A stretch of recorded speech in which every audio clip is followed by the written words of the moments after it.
कानपुर में रामा विश्वविद्यालय के तीसरे दीक्षांत समारोह के मौके पर मुख्य अतिथि के रूप में मुख्यमंत्री योगी आदित्यनाथ और विशिष्ट अतिथि के रूप में विधानसभा अध्यक्ष सतीश महाना, उच्च शिक्षा मंत्री योगेंद्र उपाध्याय शामिल हुए। मुख्यमंत्री ने छात्र और छात्राओं को पदक प्रदान किए और मुख्यमंत्री योगी आदित्यनाथ ने युवाओं को प्रेरित करते हुए कहा कि युवा हर विपरीत परिस्थिति को अपने अनुकूल लाने का सामर्थ्य रखता है। जिन्होंने देश की धारा को बदलने का कार्य किया है वो सब युवा थे और युवाओं के लिए कुछ भी असंभव नहीं है, बस करने का जज्बा होना चाहिए। युवा पलायनवादी नहीं हो सकता, उसे देश काल समाज की वर्तमान स्थितियों की जानकारी भी होनी चाहिए और युवाओं को नवाचार, नए शोध और आसपास घटित होने वाली घटनाओं का अवलोकन करने की कार्यशैली को विकसित करना होगा। सीएम योगी ने कहा कि सत्य के आचरण के साथ धर्म के मार्ग का अनुसरण करना है। वास्तव में दुनिया के अंदर धर्म को भारतीय ऋषियों ने समझा है और ये सिर्फ उपासना विधि नहीं है। किसी ऋषि ने ये कभी नहीं कहा कि जो मैं कह रहा हूँ वही सत्य है, बल्कि कहा कि देश समाज के लिए जो अच्छा लगे उसका आचरण कर आगे बढ़ो। कोई सनातन धर्मावलंबी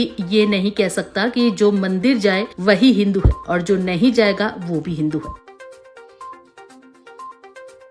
वास्तव में दुनिया के अंदर धर्म को किसी ने समझा है तो भारतीय ऋषि ने समझा है। उसने उसको उपासना विधि तक सीमित नहीं रखा। उसने ये नहीं कहा, आप याद करिए, भारत के अंदर किसी भी ऋषि ने ये नहीं कहा कि जो मैं कह रहा हूं वही सत्य है। कभी नहीं कहा। हम कभी इस बात के आग्रही नहीं है कि जो मैं कह रहा हूं वही सत्य है। आपकी मर्जी, आपको अच्छा लगता है मेरी बात को मानो, नहीं अच्छा लगता मत मानो। जो अच्छा लगता है देश के लिए, समाज के लिए जो अच्छा हो उसका आचरण करके आगे बढ़ो। ये जरूरी नहीं है।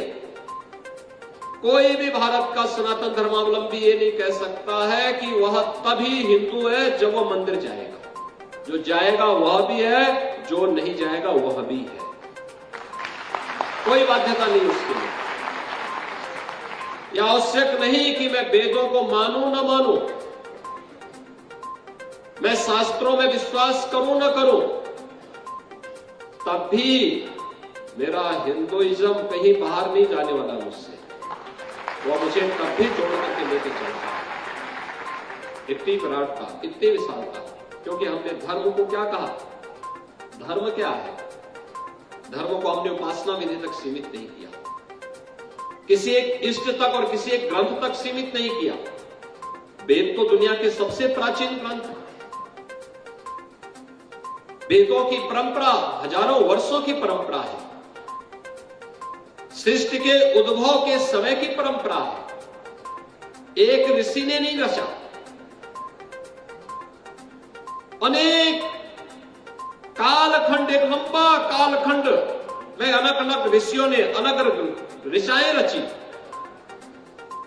श्रवण की परंपरा थी। गुरु शिष्य को बोलता था, शिष्य उसको अंगीकार करता था। एक लंबे समय तक ये चलता रहा और 5000 वर्ष पहले महर्षि वेदव्यास के नेतृत्व में ऋषियों की एक बड़ी मंडली ने उसको संहिताबद्ध करते हुए लिपिबद्ध करने का काम किया। और यह कार्य कहीं और नहीं हुआ, यह कार्य हुआ था आपके जनपद सीतापुर के ही नैमिषारण्य में। भारत के वैदिक ज्ञान की पूरी परंपरा,